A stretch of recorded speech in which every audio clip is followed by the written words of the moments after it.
இன்றே டவுன்லோட் செய்து உங்கள் ஃபேவரட் ஷோக்களை என்ஜாய் பண்ணுங்க. ஷோபா,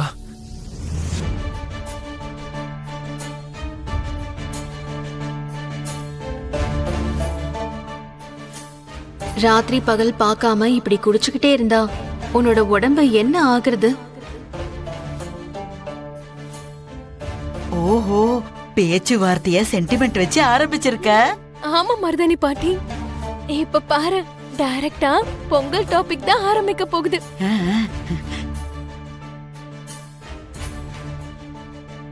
நீ என்னை விட்டு பிரிஞ்ச இந்த நாள பண்டிகையை எப்படி கொண்டாட முடியும் ஷோபா?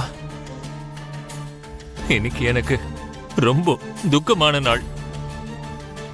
இன்னைக்கு நாள் முழுக்க ஒன்னையே நினைச்சு நான் இப்படியே தான் இருக்க போறேன். இப்ப பெரியம்மா, வேண்டாம் சந்திரா, இந்த மாதிரி எல்லாம் பேசக்கூடாதுன்னு சொல்லுவாங்க பாருங்க. வேண்டாம் சந்திரா, நீ இப்படி எல்லாம் பேசக்கூடாது. நீ இப்படி பேசுறது கேட்கும் போது ஒரு பக்கம் கஷ்டமா இருந்தாலும் என்னோட ஆத்மாக்கு உண்மையான சந்தோஷமும் திருப்தியும் கிடைச்சிருக்கு சந்திரா. சந்தோஷமா?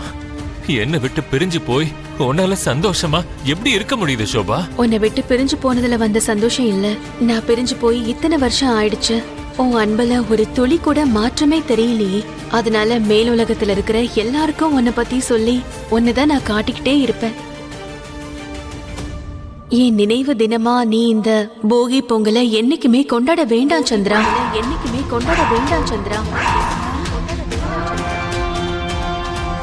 இந்த போகி பொங்கல் மட்டும் கிடையாது ஷோபா.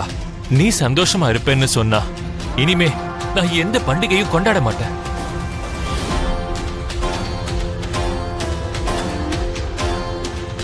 நம்ம கல்யாண நாள்ல இருந்து ஆரம்பிச்சு நட்சத்திராவோட பிறந்த நாள் வரைக்கும் ஒரு பண்டிகையும் நான் இனிமே கொண்டாட மாட்டேன். எங்கேயோ ஏதோ தப்பு நடந்திருக்கு மம்மி. இந்த டயலாக் எல்லாம் நான் இந்த இமேஜ்க்கு கொடுக்கவே இல்லையே. அப்புறம் என்னடி இதெல்லாம்? எப்படி? இப்ப நான் உன் முன்னாடி வர்றதுக்கு ஒரு பலமான காரணம் இருக்கு சந்திரா. என்ன ஷோபா அது? நான் எப்படி இறந்து போனேன்னு நீ நினைச்ச? நம்ம கம்பெனில நடந்த ஃபயர் ஆக்சிடென்ட்ல. இல்ல சந்திரா, அபூர்வாதா என்ன கொலை பண்ணா. அபூர்வாதா என்ன கொலை பண்ணா. அபூர்வாதா என்ன கொலை பண்ணா.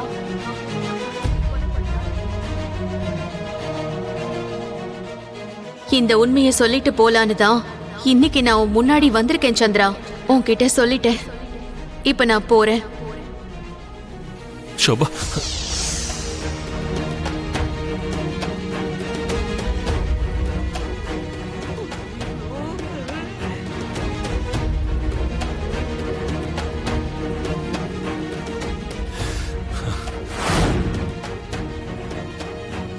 ஐயோ,